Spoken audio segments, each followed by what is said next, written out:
And here we are once again, my friends. It is another rated PC for Pre-Code episode here in the spoiler room. Yes, that's right, where we're looking at Pre-Code films. That's our special series this year. And we've got one tonight that should spark an interesting conversation, especially given the conversation we had last week about its remake.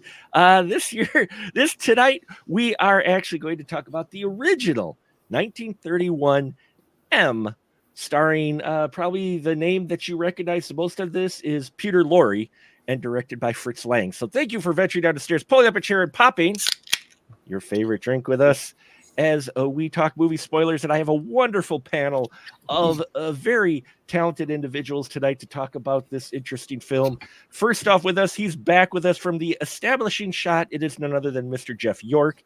Hello, Jeff. How are you?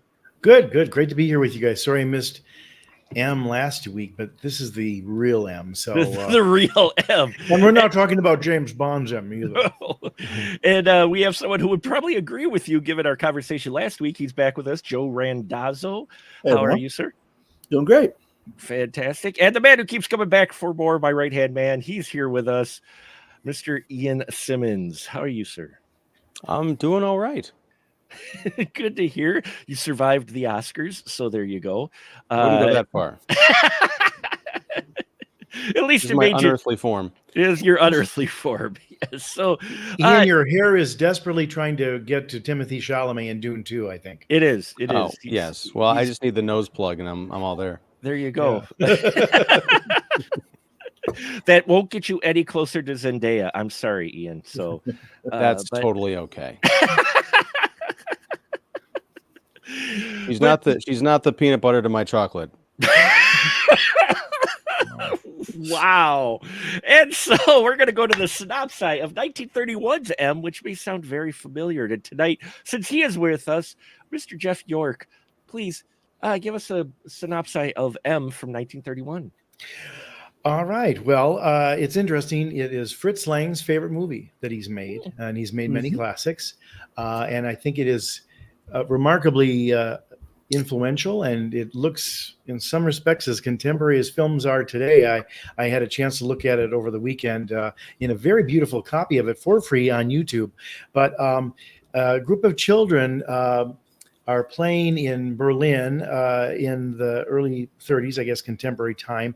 And yet the parents are worried about the children playing outside because there is a child killer, a serial killer in their midst, and they don't know who it is. And so it sort of sets up this sense of dread. The police aren't sure what to do about it.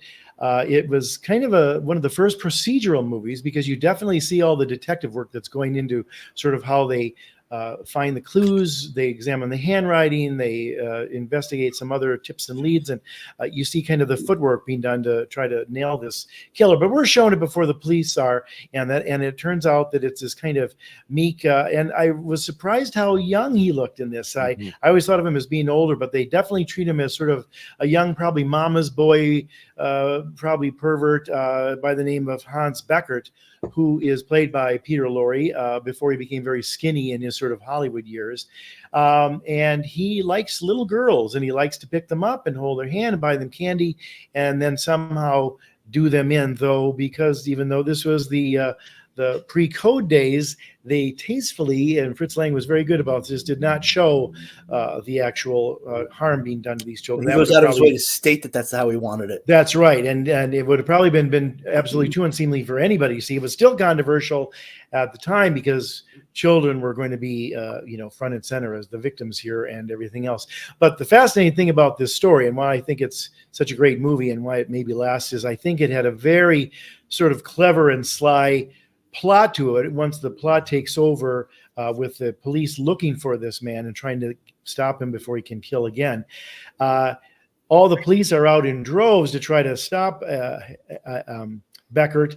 And that also means that they're interfering with all of the other crime that is going on out there. So the criminals are really pissed off that their drugs and gambling and all kinds of chicanery out there are being interfered with. So they turn themselves into sort of vigilantes to help the police find this person, hopefully before the police do, so they can sort of do their own frontier justice, if you will, even though it's in Germany. And essentially that's the plot of it, is like, who will get to the villain first? Will he kill again? Will the cops prevail, or will the bad people who are doing the same work as the cops but for their own selfish reasons prevail too? Which I think that is a very sophisticated premise for a movie of that time period. It might even be sophisticated in some respects for today, because it also blurs the lines between, like, well, what constitutes a criminal and what constitutes sort of sympathy. I don't want to give too much of the spoiler away, but I think the third act is incredibly intriguing here, because the bad guys do catch up to Beckert first, and they have a kangaroo court for him, and he's assigned a defense attorney.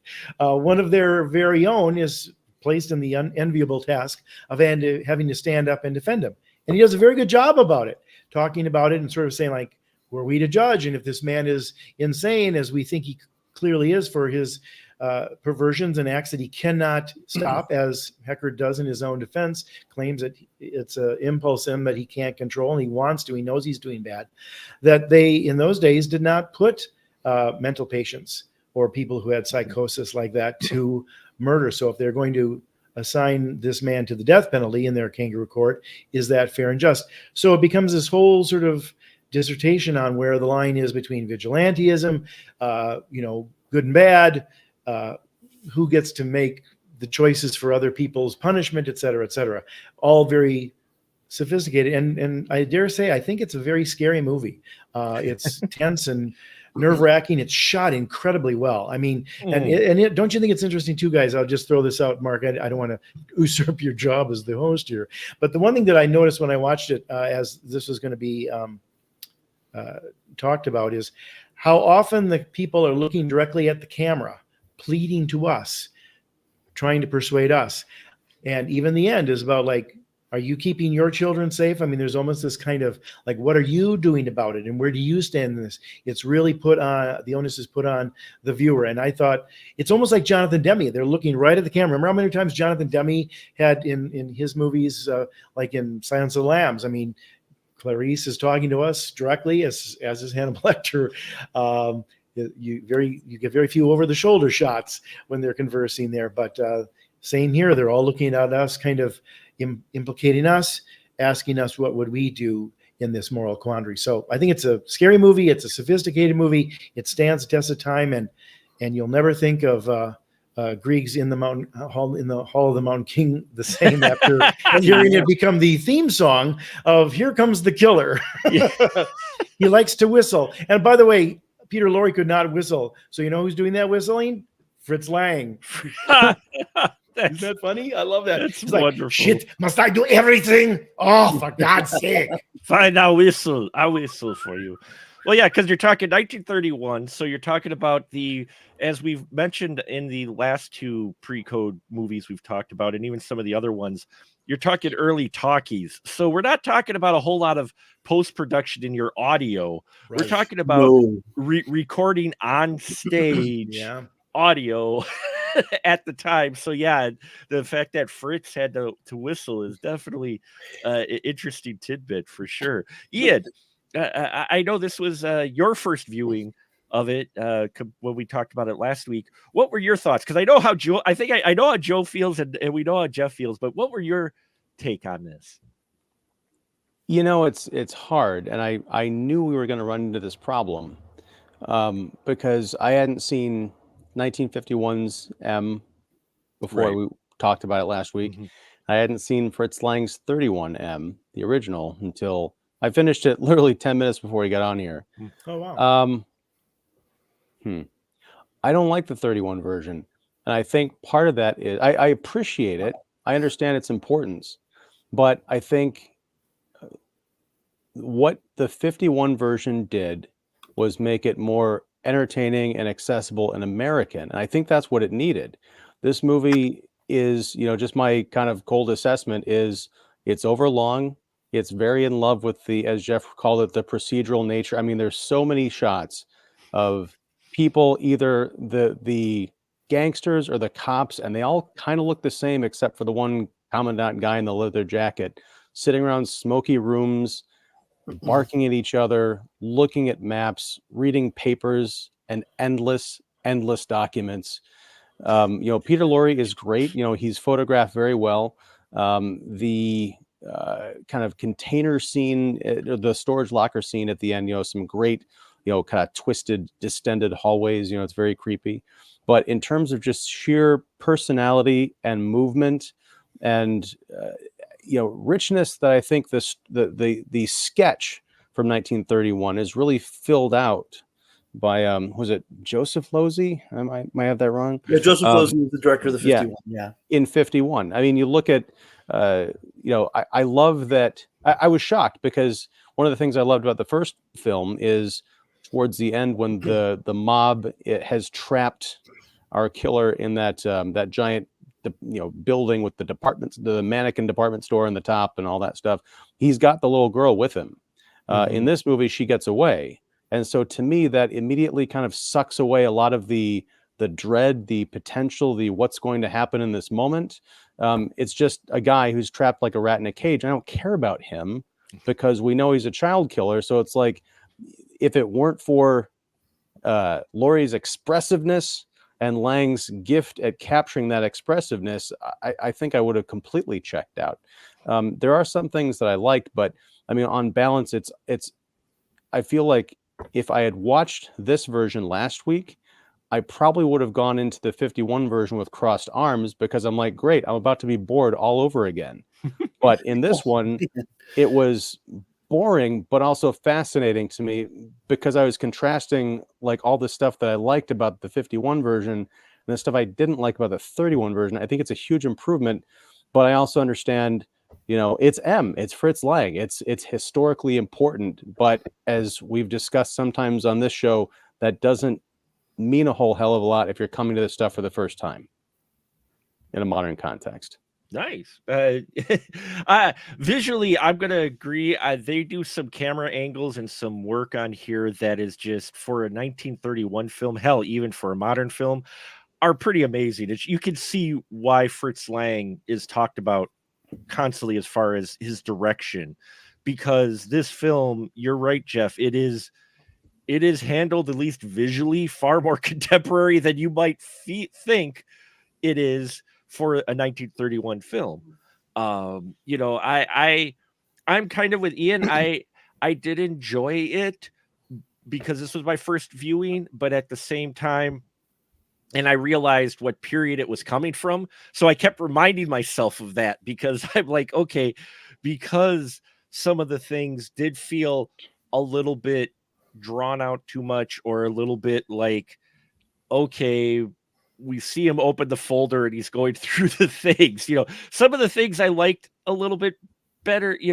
I thought them doing it was written on a wooden table, the letter, and that's how they were trying to figure it out. I'm like, on the windowsill. But it was on the windowsill, but they were looking for a table, and then they investigate the windowsill. I liked that bit of it. I'm like, oh, okay, that's actually a little bit of investigation. At the same time, when you first hear them talking about, well, we're looking for a red pencil and a wooden table, I'm like, okay, take your pick. I hope I don't have either one of those in my house because they're going to be, and I have some theories though, and it's probably me making a puddle out of a lake, which everybody knows I do, and I apologize, but I got a theory about an underlying theme, but I'm probably way off. But Joe, we know you love this version over the 51 version, correct? Well, yeah. Well, it did. The 51 version, I appreciate that it did change a few things and tried to make a different movie, but I still think this one is head and shoulders above it. What I really like, and Jeff mentioned the creepiness of it, and you mentioned the lack of post-production in it. I think a lot of the scenes out on the streets, especially towards the end where they're chasing Peter Lorre down, the fact that there's no ambient sound until like there's sirens or something, I think it actually adds a little bit of creepiness to it. And I realized that's not something that was intentional because they just didn't have the thought to put in like footsteps and things. But I really, really loved it really kind of made the whole thing feel kind of ethereal in a way. I really love that about this movie. I love the night photography. Which last week when we were watching the other one, and Ian said that he liked it.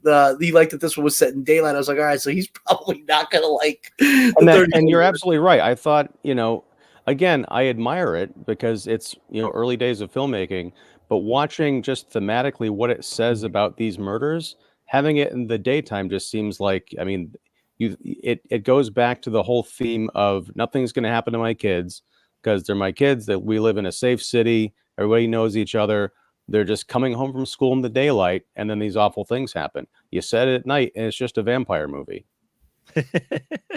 Which is interesting because the killer's based on a guy who was called the Vampire of Hanover, so Yeah. it's kind of interesting in that regard, because what was his name? Fritz Harman, I think, was the killer this was based on. Those darn Fritzes. What?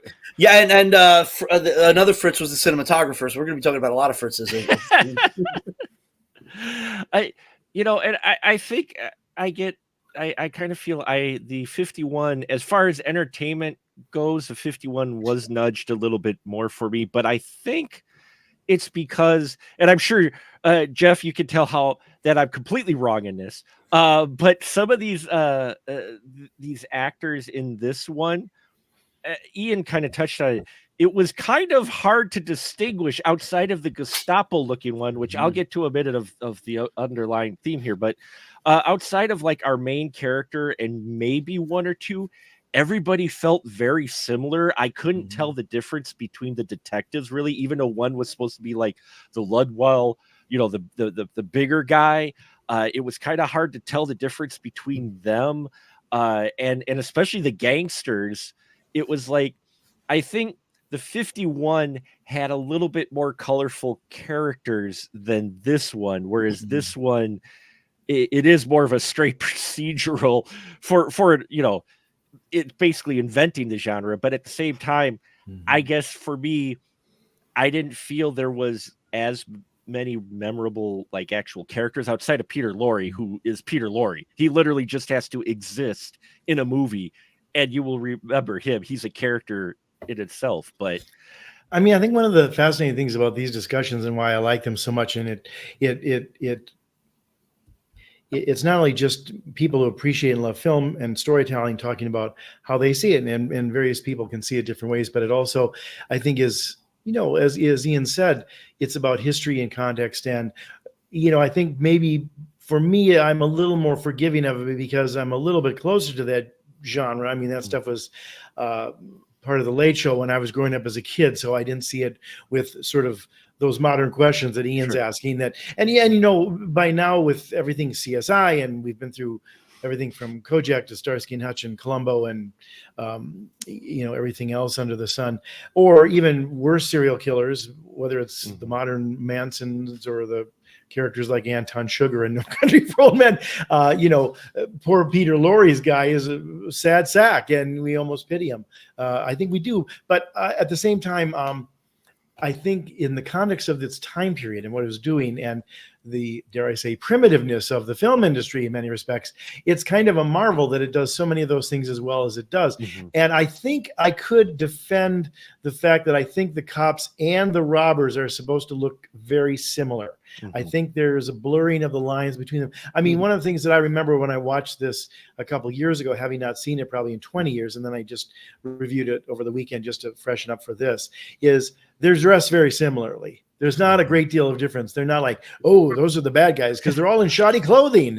No, they're dressed pretty well. It's the Bertolt Brecht version of gangsters and bad guys, like Mac the Knife and dandies and, swanky clothes, but they're just a little more vicious than the cops. But I also love the fact that they didn't have the benefit of some of the music and some of those things, and it played a little bit like, where's this going? Now, we've seen great chase scenes, but in 1931 this was unheard of and unseen in a lot of these kind of things, and the silences, I think, are kind of deafening here, and the way you're waiting and not doing, or how about like the ball just rolling into the thing, like that's the symbol that the kid is. It's such a symbolic thing, but those kind of things we've seen dozens and hundreds of times since then, so maybe they don't seem too new, but at that time, given the context of it, those are very fresh and fascinating takes on things. And I think all that blurring of the lines, and maybe to some degree making it seem like, even this is basically in the pavements doing the boring work. Maybe that doesn't make for great cinema, but that was kind of new in some respects for audiences to see that, especially the elaboration of what a detective really has to go through and the way they do catch somebody. It's oftentimes with the most random thing. I mean, they caught the son of Sam on a parking ticket after they were chasing after him for 10 months, and that's how they did it. But thank God they did it even that way. If it's not glamorous or sexy, it's like, well, at least he didn't pay his parking ticket and we know where he lived. But I liked it more, but I understand everything that everybody has said here who's in opposition to that, just as I understand Ian's different take on movies in the Oscars that I liked a lot, but that's okay. People see different things. They have different takes on things and different tastes and stuff, and that's all wonderful. But for me, I think some of those negatives that you guys are seeing based on somewhat modern storytelling that we're used to and that have become better over the decades, and of course even on television and stuff, they've become more state of the art and fascinating and well told. But for a 1931 feature, this one was surprisingly compelling to me, and maybe I'm putting it in that context to help. I feel it's still compelling to me. This was maybe my fourth or fifth time watching it today, and I was still glued to it. I think the 51 version, to me, kind of felt like more pulpy, more of like a pulpy film noir of the time, which also I love. I love those movies, and I think the fact that it feels so primitive is something that actually works in its advantage. Strangely, I really feel that way. Like I said, with the lack of like Jeff said, with the lack of score and the lack of ambient sound, I think added a lot to it, because I think it actually does establish a mood that maybe isn't really. Maybe music takes away sometimes, because I feel like sometimes the music is trying to tell you. Movies try to tell you how to feel, whereas here there's no music to tell you how to feel. Everything that Fritz Lang did to unnerve you had to be done on camera without the benefit of a score, except for the whistling. Yeah. And that's the only hint you had at what was coming. Joe, let me ask you this too, since you appreciate it, if you don't mind me asking just a quick question, and ultimately for Mark and Ian too, but one of the things that did fascinate me about this, and I think it probably was compelling to people even then, maybe more so because they were unused to it, but the tables get turned a lot here. Not only are the police looking for it, but then so are the criminals, and the criminals are doing a better job of it. They're chasing them down the streets too. My favorite shot in it, it's the most famous shot probably because of, but when Peter Lorre, when Hecker discovers the M on his shoulder in the mirror of the glass, and there's so many, mirror reflections, and the bad guys are a reflection of the cops doing the same kind of chasing and everything else. And his eyes, which those incredible Peter Lorre eyes, go wide with terror. And suddenly he's now feeling what it's like to be hunted and pursued and, sort of the victim, if you will. I just find that table turning fascinating here to show that, because it would be so easy to say, oh, he's just a scumbag twirling the mustache and all that. But that's the beginning where we start to see, oh my God, he's feeling horrible too, and he's afraid, and are they going to tear him limb from limb, and then he's having to defend his life. That had to be shocking and breakthrough for an audience back in 31. That kind of stuff wasn't shown anywhere. And even, in Sherlock Holmes stories, it was usually like, well, he wanted her money, so he tried to kill her, or well, he wanted to get the wife out of the picture, so he killed her. I mean, we're here, it's like, oh, this poor sack. And then the guy defend him saying, we can't kill him. You can't kill somebody who's mentally ill. That's almost a crime against humanity unto itself, and it is by the law. Okay, audience, what do you think of that? I got to think about this a little bit more. And maybe the quiet and not giving us all those cues forces us into our own head a little bit more because of that. I totally agree. And I was watching right before I came on the Criterion edition of M.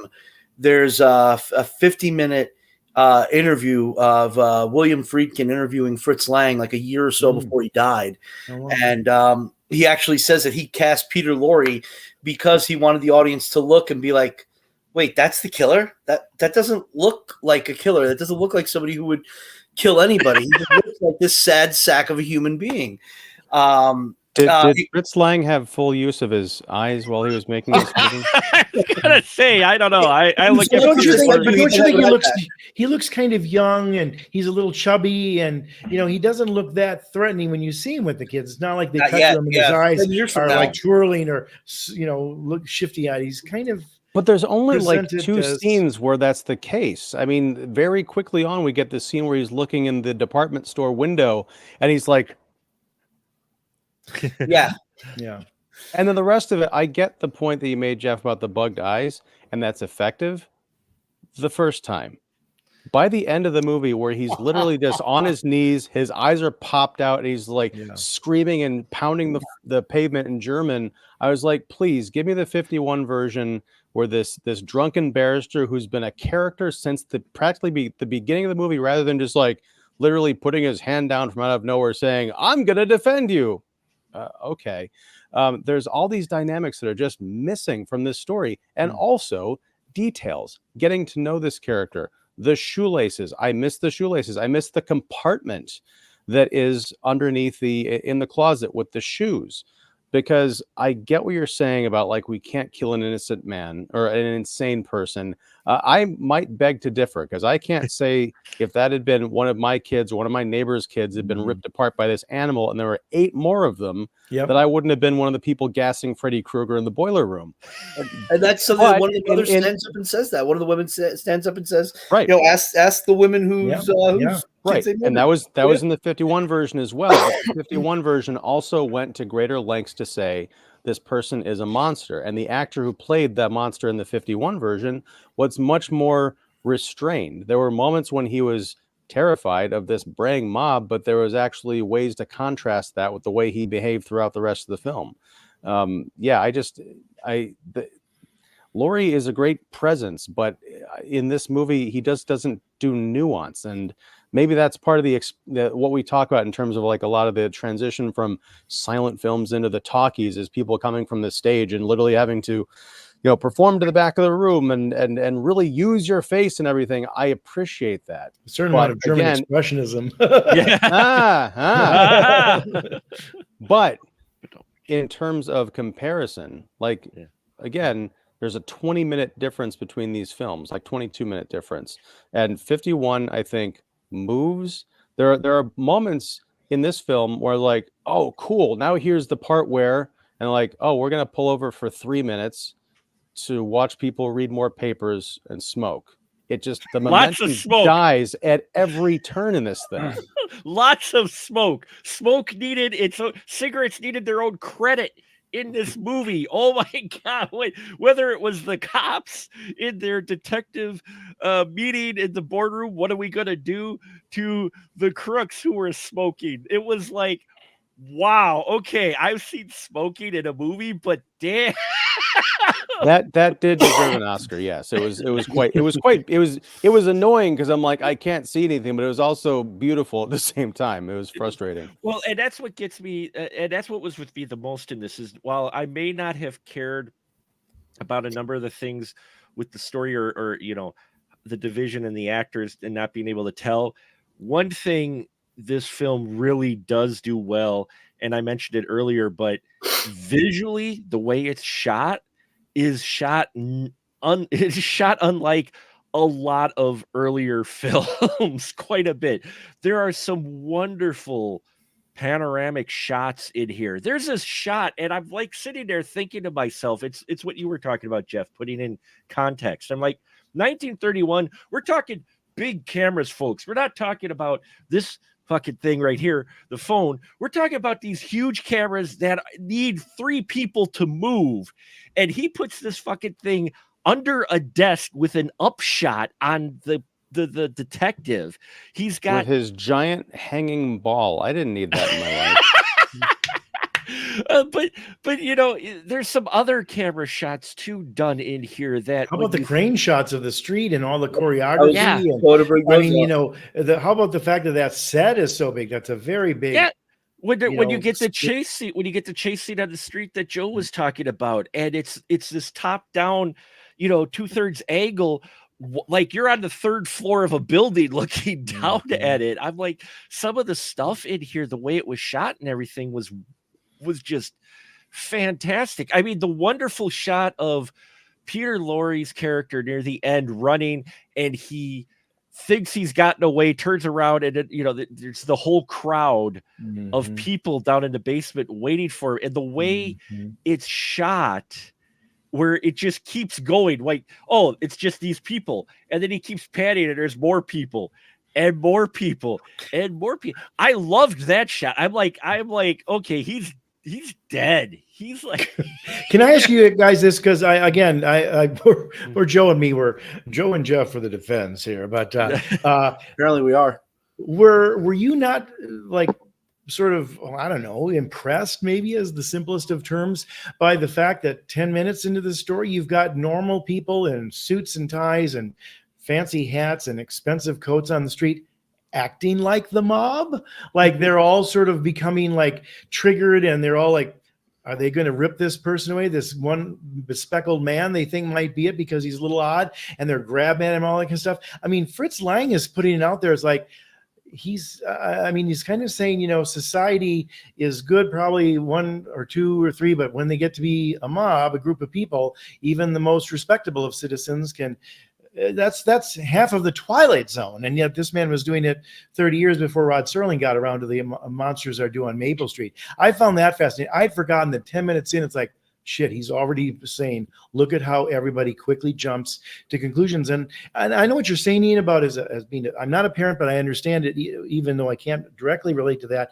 of wanting to tear a criminal limb from limb. But if it is the law, I think he's asking, do we follow the law? And which laws do we then determine that we don't have to follow? Because we're a parent and my child was killed, do I not have to follow the law? Or because this man is innocent until proven guilty, but I can bob him around and pull at him and hurt him in the first 10 minutes of this movie because I'm mad? I mean, I think those are interesting questions that are timeless. And whether you're a dad or not, I think those are questions that Fritz Lang is asking. I think Rod Serling was asking, and I guess I'm asking. I think are just intriguing questions that I think are enough to get over any parts that you think are slow or padded, because it's like we're asked through this entire movie to consider ourselves. What would we do in that? Would we be part of that mob? Would we be standing for law, or do we give it up too because we get run by emotion as well? Well, the problem though is that, and this is the problem I stated at the head of the show. The 51 version tackles all of those things. Well, in a lot of ways, I think it tackles it more effectively, because when 10 minutes into 31, as you put it, you've got the crowd starting to turn on people. I was like, okay, here we go with the montage of different situations of people being accosted. No, it happens once. Whereas there were, I think, 3 or 4 different examples in different scenarios in Losey's version, then it really does speak to the madness of a city. You've got the girl at the skates. Sure. You've got the people. I think there was a theater or something like that. Mm-hmm. And as far as those moral questions, yeah, those are all there in 51 as well. And I think they're much more eloquently posed by the lawyer in that parking car, the car garage scene.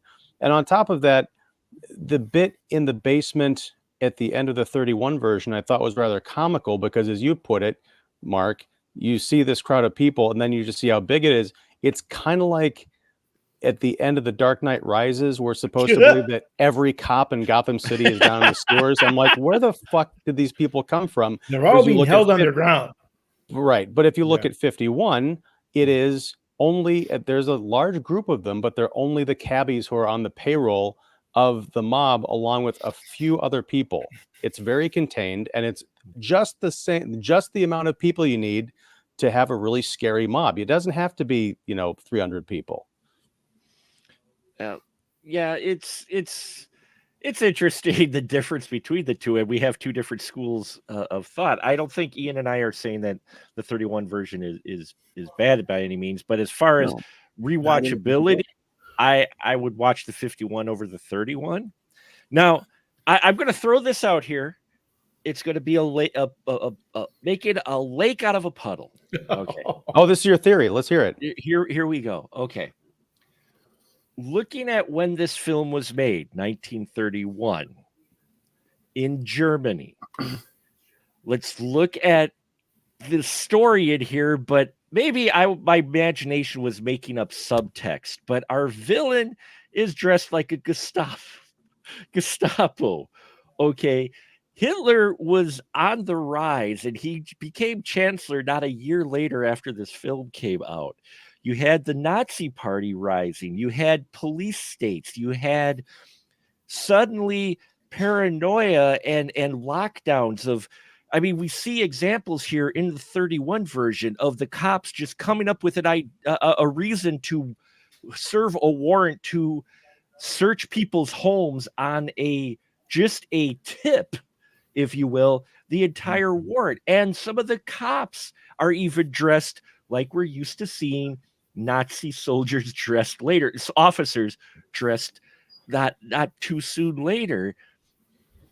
So my brain was going, okay, so our killer Peter Lorre is the West concepts entering into their society, killing their children and killing their society. So the police use it as an excuse to lock down on the populace and basically take control of everyone. I know, but I mean, this is 7 years before the beginning of World War II, Mark. I mean, but the Nazi Party was in full swing by 32. Yeah, but we didn't give a shit, and that's part of the problem.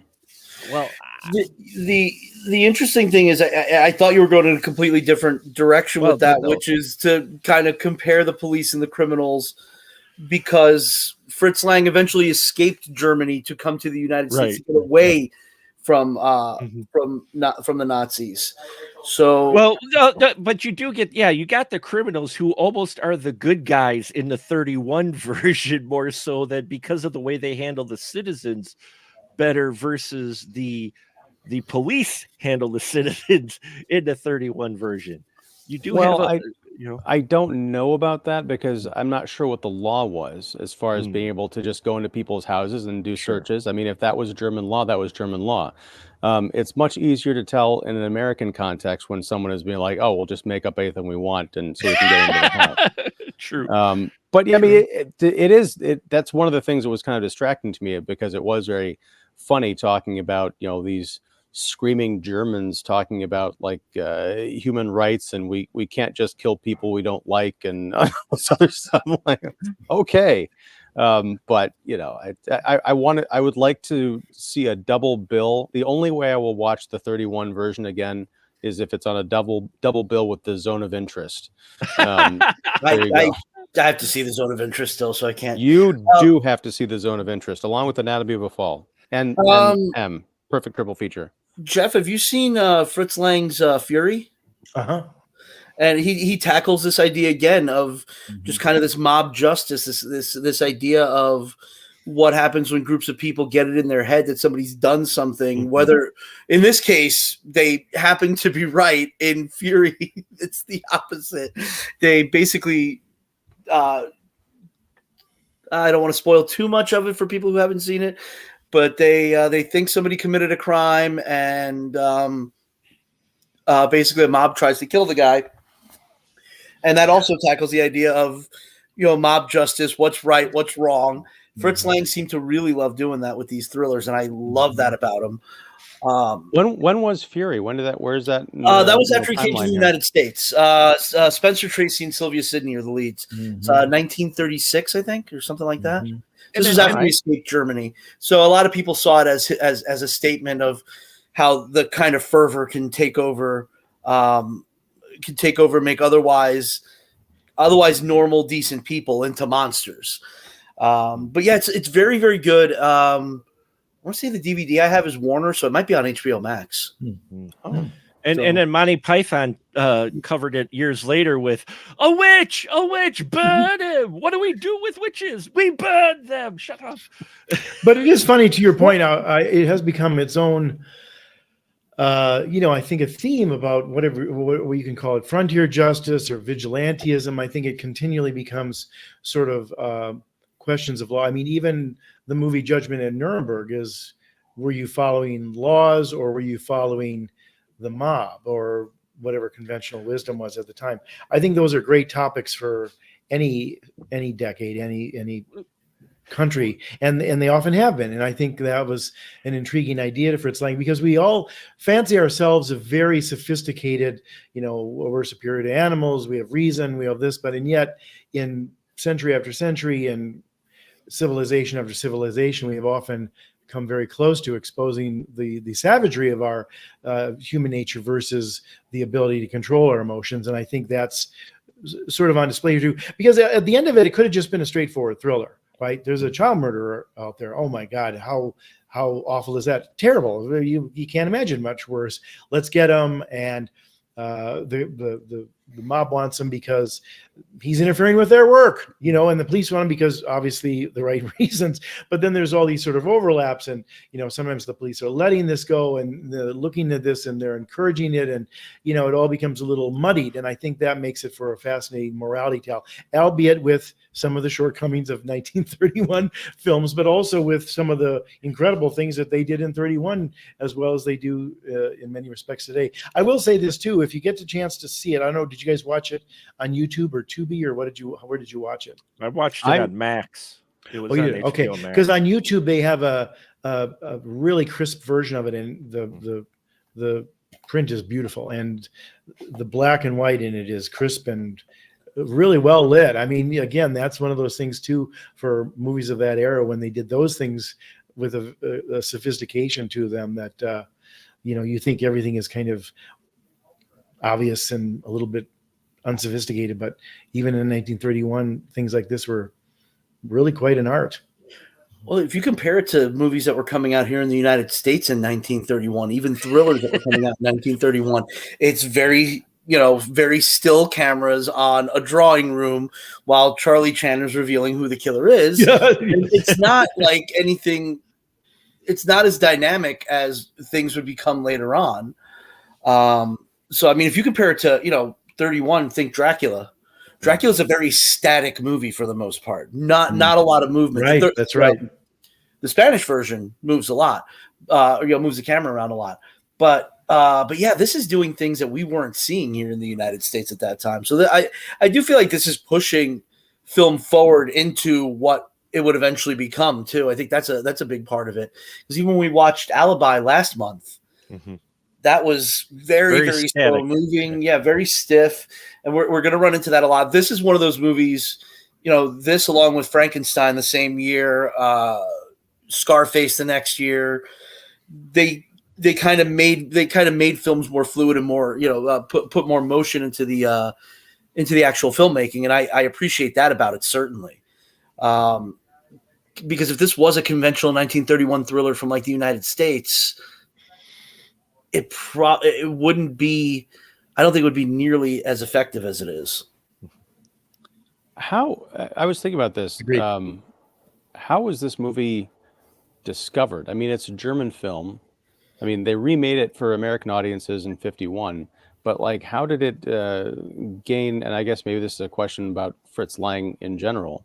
Like, how did that? Well, you said he escaped to America, so he eventually brought his art form to the States.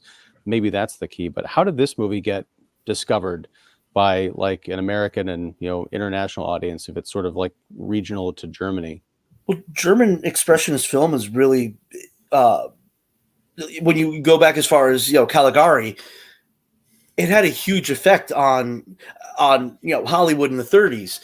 A lot of the filmmakers that were coming over, even Peter Lorre was coming over here to escape the Nazis. And I think the legend probably built from that. I mean, I don't know the history of how the film came to be discovered, but I'd imagine that has something to do with it, because you have this. Fritz Lang probably had multiple copies of it himself because he's getting work out here. He's got to be getting work based on something. Oh, sure. I mean, that's the thing. It's like I can understand people. You mean how the American audiences discovered that? Or did they contemporaneously, or was it something that I don't know. 10, 20 years later is like, oh, this guy who's been, making films here, he made films when he was in Germany. So we're going to do like a showcase or something. I'm just saying this isn't getting the big, that's a great question. Release, right? In those days, I think most films that were probably humongous hits were probably comedies, because they were able to appeal to more of a wider swath of an audience. Kids could go to them. So, the Chaplins and the Keatons and some of those kinds of people were quite popular. This one was well received. I know that it was received pretty well albeit with some criticism. Some people thought it was a little long, and some people thought it was maybe treading in the gray area a little much. But like so many of these films, they get rediscovered with film history, and as I think that became more of a thing, and you would find filmmakers who were influenced by their predecessors and using those kind of influences, and then they became talked about and reevaluated. I mean, so many of the great filmmakers that we all take for granted today were really discovered well after their time, and people were sort of reassessed, and then it was come to regarded as a classic. I mean, just maybe one of the most obvious examples of that is at the time, Vertigo was not a well-received film, and it bombed at the box office. And people thought it was Hitchcock at his most self-indulgent because it was kind of about his obsession of turning all these women into the Hitchcock blonde. After we know about all of his history and it gets reassessed, critics put that on the top of the Sight and Sound list for 3 voting periods running. So, things get reassessed and stuff. But, I'll say one thing about this movie that it did remind me a little bit of, and it's also one of the things to bring it into your thoughts about the zone of interest. I love it when quiet is used to scare people and to use that as wondering what's going to happen, because you don't have music cueing you on what to feel, or you don't have the obvious bursts of violence. Some of the quieter moments, I grant you, it would have been scarier, Ian, with a kid, but just him waiting, like, is this it? Is this where he's going to get it? And we're kind of unfortunately placed in that just by being with him as the camera in that scene. I found that in a weird way empathetical and terrifying.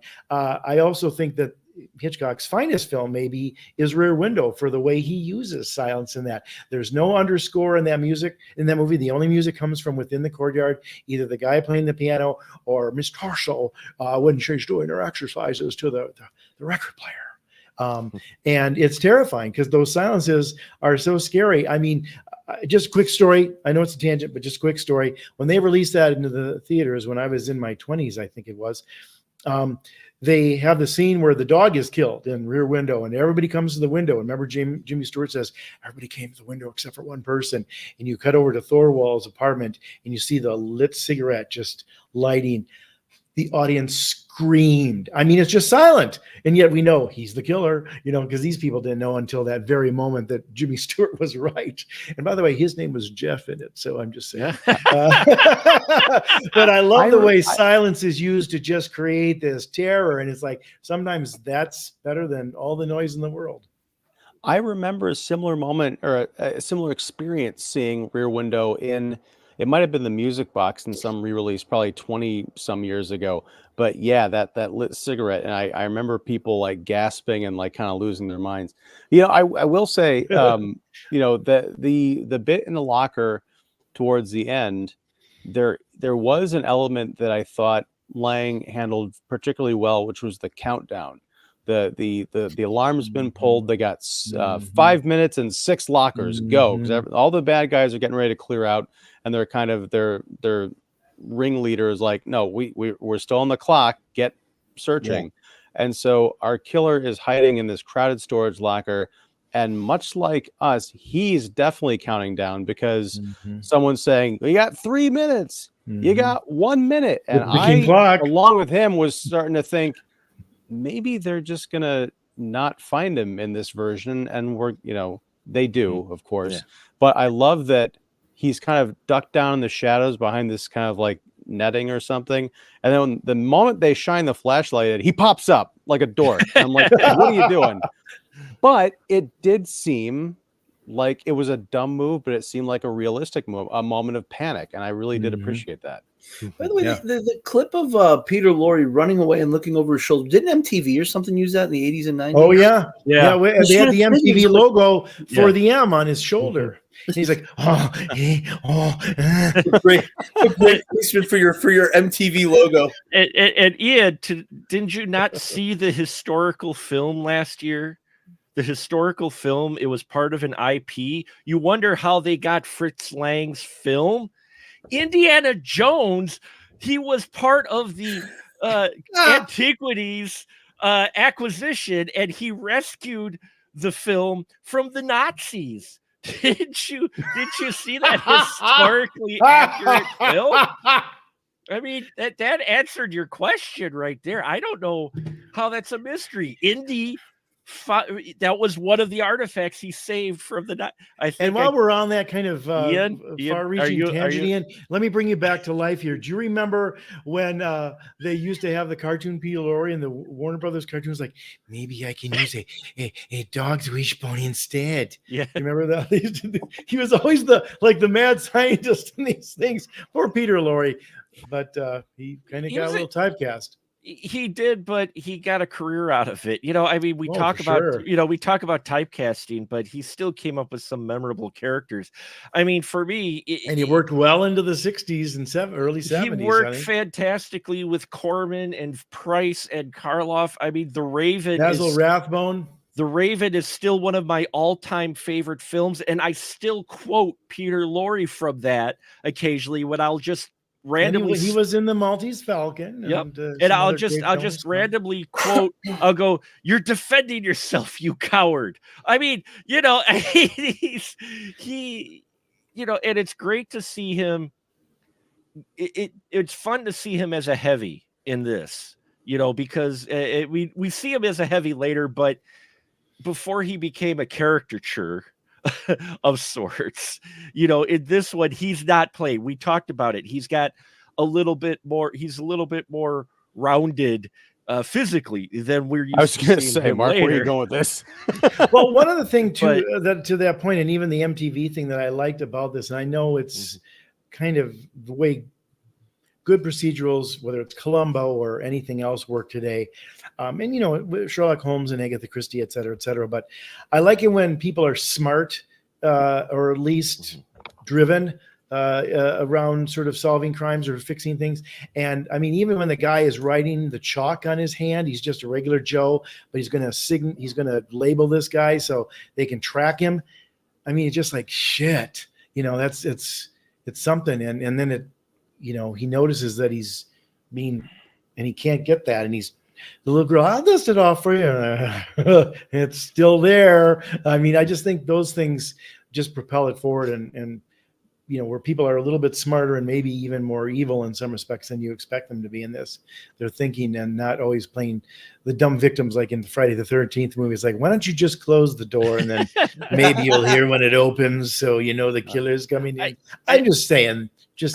I think they refined that scene though in the 51 version with him getting yes. the M. No, I'm just saying it was because when he gets, it was the way it was structured. And again, I'm not saying the 31 is bad by any means. I'm just saying for the 51 version, the way they structured how the blind man fingered him was handled better in the 51 version than the 31 version a little bit more.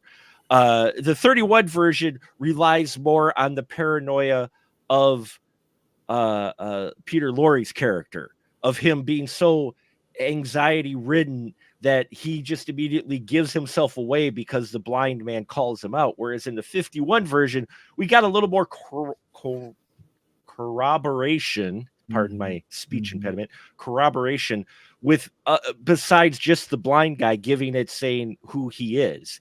And I think, the thing with the chalk or in 51, that led to this great. It wasn't just a great kind of pursuit scene.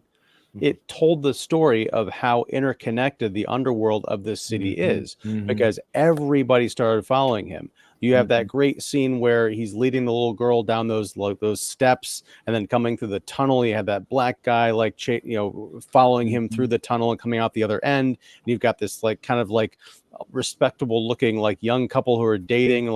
They're kind of interested in this situation too. It just, again, I feel like 31 walked so that 51 could fly. And again, I understand that. Lang has the reputation and Losi doesn't, but I almost kind of think that's unfair. But I do want to see, since we're talking about MTV, I want to see someone make a little 10-second commercial where they take that scene that we talked about with Peter Lorre staring into the department store window through that sort of diamond-shaped mirror, and he can see the little girl. I want to see that bit, except instead of a little girl, it's the female Eminem. And then he's just like, and then it just says M and M&M's. And that's it. Maybe it's the M&M logos put on his coat. You could do this. There you go. Even better. The green M&M, it excites me. Why did they take her boots away? I liked her with the boots. I put the boots in the bottom of my closet. These boots are made for walking, and that's just what they'll do. And now that we've completely broke down, You just got to get clips of Tucker Carlson and you're good. yeah, there you go. So we're gonna wrap it up tonight. Your final thought with M31. Let's start with you, Joe. I mean, like I said last week, because I also enjoyed the 51 version, but that was the first time I was seeing that. I love this version. Watching it today, I do feel it's a better made film, but do I feel that way because I've seen it before? Before I saw the remake, who knows? I really do love this movie. If I found out that it was playing at the Music Box tomorrow, I would go tomorrow to see it at the Music Box. So there's that aspect of it, because I'd love to see this on the big screen. Absolutely brilliant. I love the style of filmmaking. I love how it looks. I love the cinematography. I love the eeriness of the really silent walking, the really silent chase scenes up until there's like a siren or up until there's a scream or somebody says something. So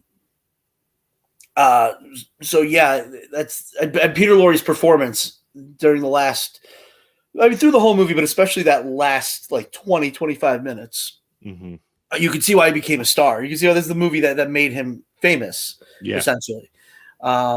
So yeah, absolute 5-star classic for me. I know it didn't resonate as well with you two guys, and that's fair.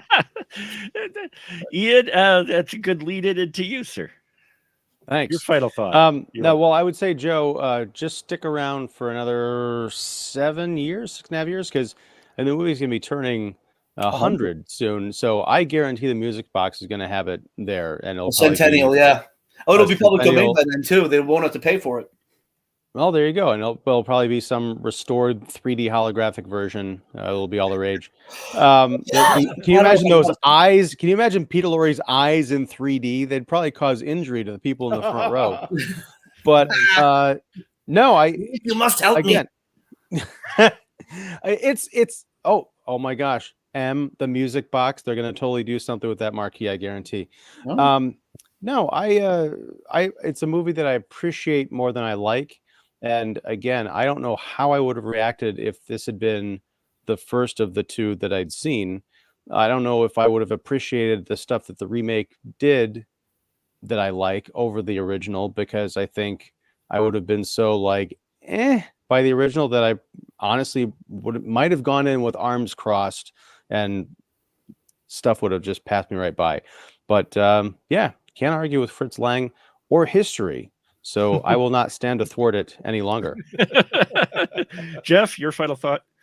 Well, I applaud what you two gentlemen just said and what everybody has been talking about tonight. I think it's a great discussion. I will confess to you that as a child of the 70s, growing up on overlit sitcoms and dramas, discovering silent movies and some of these more sophisticated, dare I say, productions that were from the silent era, tickled my fancy. I'm a Harold Lloyd fan. I love Buster Keaton. I could talk about Caligari for 3 hours if you wanted to. And I love this one too, because I saw this one and I thought it looked so mysterious and it was scary and it was silent and the nuances between good and bad and stuff I think was very interesting. I will say this too, and just a little bit of the history now that I'm older and I can look back at this and just sort of watching it a little bit the last day or so to prep for this. It's interesting to see a psychopathic killer who is not in control and is not cold-blooded, because whether it's Steve Railsback as Manson in Helter Skelter or Anthony Hopkins as Hannibal Lecter. It's very, Javier Bardem's Anton Sugar. It's very rare that you see a psychopath who's vulnerable, that doesn't have everything sort of like figured out, like, oh, you keep saying that, I don't have to do this, until he gets hit by the car at the end. And maybe when Josh Brolin gets a lucky shot at him in the chase scene in the middle of Country for Old Men, he seems invulnerable, and even to the point where he's rather casually taking out bullets out of his leg. But I love the fact that here's this crazy psychopath, terrible villain, but he's scared, and he's he's like us in the audience, right? We're scared too, watching him, and we think, well, how can he be that way too? I remember thinking in 7th grade, that was like not the bad guys I saw in movies and shows and stuff. And even today, that strikes me as, I think we don't give bad guys enough nuance, and that was a very nuanced character very early in the world of film. So bravo. I do have a quick question for you. Seeing it on TV in the 70s, was it dubbed or was it still? No, they were pretty good about, they had all kinds of stuff as counter programming a lot of times on Sunday football. And if Green Bay Packers were playing Monday night, I watched Abbott and Costello, Jerry Lewis, Spencer Tracy, Shirley Temple, Silent Movie Theater. They went through all of that. So it's like, oh my God, who is Harold Lloyd? And he wears glasses. I wore glasses. I loved it. Just things like that. So, but it was all the original stuff, and they'd have somebody come on and introduce it, kind of like Mankiewicz does now on Turner Classic Movies. It was very well done, and they played it without the dubbing. They had, I think, the subtitles pretty cleaned up maybe for the modern version of it, but it was in its purest form, and they kind of gave us sort of credit for being able to handle that, even if it was a 7th grader watching it. All right, yeah, because I was just thinking, like, in that time period, like, they must have all been dubbed. But yeah, I guess maybe maybe there never was a dub. I don't even know. Yeah, I'm not sure. There must have been for the United States for English speaking audiences in the 30s. Yeah, you'd think. That's a very good question. It's out there somewhere. When I saw it was the 90s on AMC, and it was subtitled as well. So. Well, maybe we'll ask Indy how they played it after he rescued it from. No, just kidding. Ian, this time you fall to the other side. That's what you call a tracking shot, Ian. And for me, I think I would find myself watching the 51 version again sooner than the 31 version. It is, again, as was mentioned even by Ian, I appreciate the 31 version, especially putting in the context of the year it was made, when it was made, what they were doing. And I love always looking back at old films and seeing where these influences come from.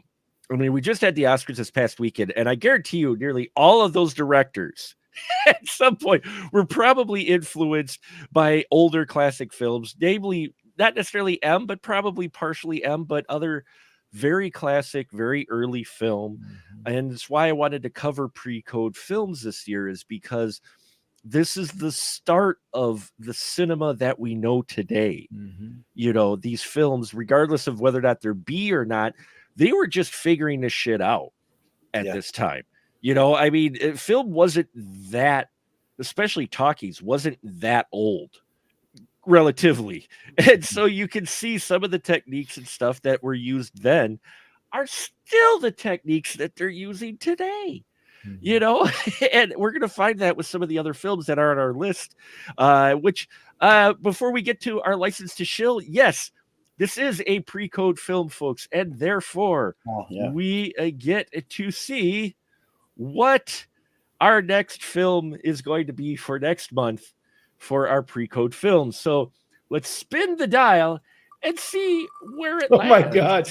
Production values a go-go. That's right. And we will be looking at Vanna White's Home Movies. How appropriate. Yes. How appropriate. Godzilla X Kong is going to be the last film of March, and we're going to be watching next month a real movie. I love King Kong. We're going to be watching a King Kong. And you know what that means then? It's going to be Kong month for, what is that? March, April. April is Kong month, which means we're going to be talking about King Kong the 1933 version. We're going to talk about King Kong 2005 version. We're going to talk about King Kong Lives from 1986 and King Kong versus Godzilla, the original from 1963 next month. And Ian's What? like, No I'm Jessica checking out. Lange? No Jessica Lange? We talked about that one already. Oh, shoot. We already did that one. So Ian's looking at this going, wow, I'm not going to be on in April.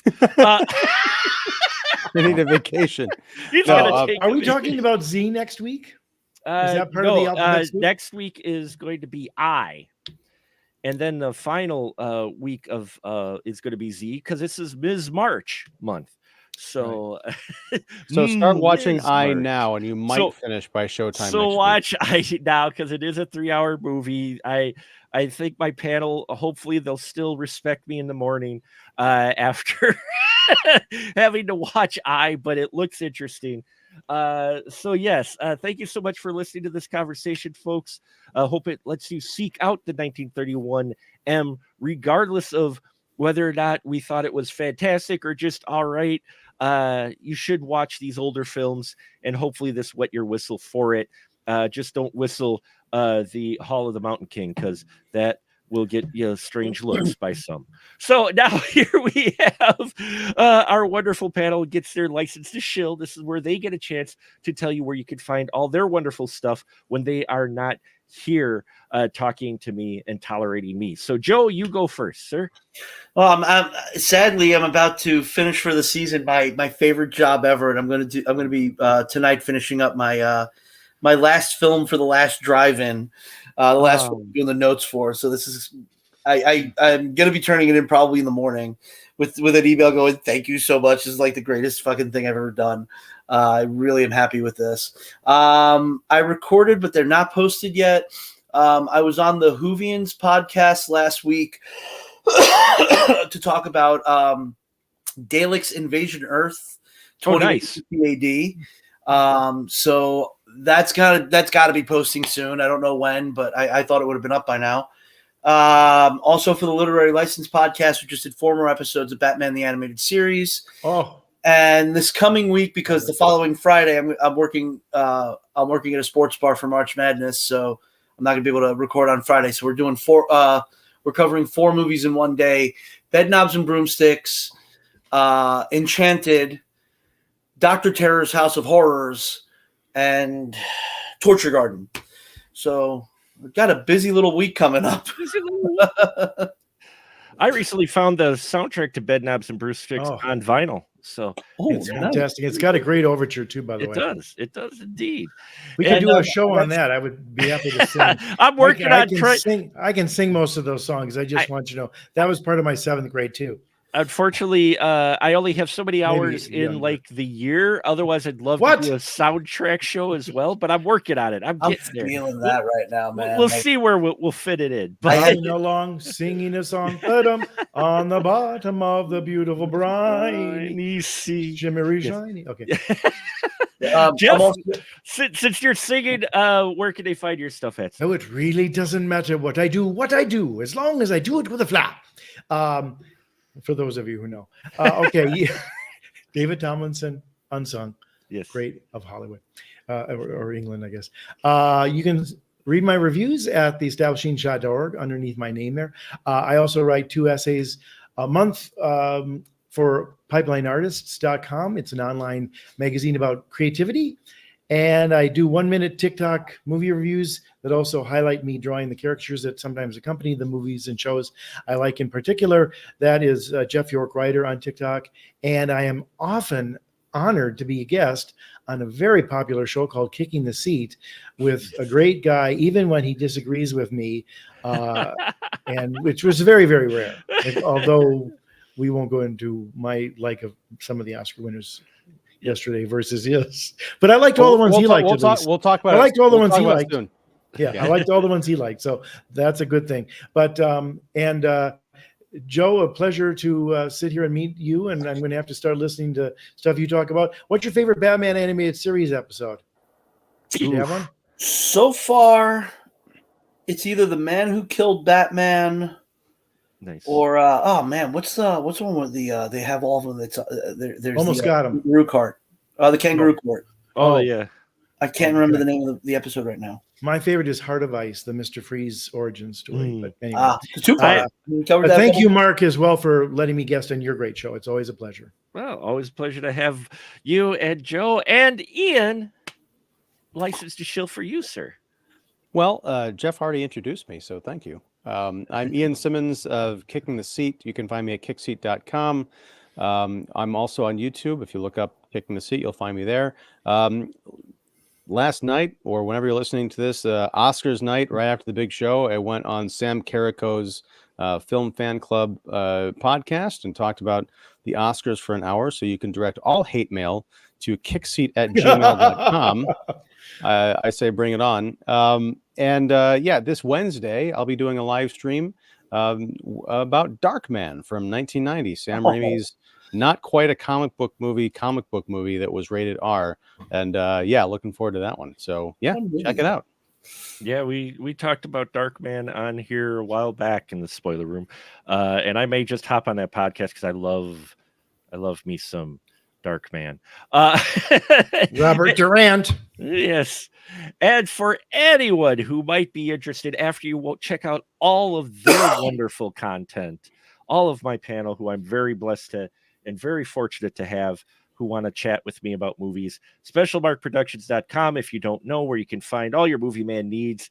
I just happen to have a plethora, a review-a-palooza, if you will, of reviews coming, where I reviewed all the films I watched at the Midwest Weird Fest and A Night of Horror International Fest last weekend. I reviewed all the films I watched. Except for Bloody Bridget, which I'm doing a write-up on. I occasionally do written work, which you can check at SMP Reviews. I just did a review of a interesting indie Western called Joe Christ. Surprisingly, I enjoyed it given the subject matter, so I was very impressed by it. Overall, it was entertaining. But yeah, I've also got interviews that I recently posted with Deborah Lamb, who's an indie film star. She's done a lot of work over the years. She actually does extra work. She worked on both Planes, Trains, and Automobiles and on Point Break. She was the fire breather in Point Break, and she has some wonderful stories about her experiences there. And then I just interviewed two filmmakers that were at the Midwest Weird Fest, talking about their found footage film. I'll be talking to another actress who was in There's No Such Thing as Zombies. That will be Thursday. And I will also be interviewing a group who have a new horror film coming out on Indiegogo, who wanted to chat with me about their upcoming project and such. And so it sounded interesting. So yeah, just a little bit of content coming out on our channel. But please check out Jeff York, Ian Simmons, Joe Randazzo, all wonderful individuals. Thank you for listening. Thank you to our live viewers for watching.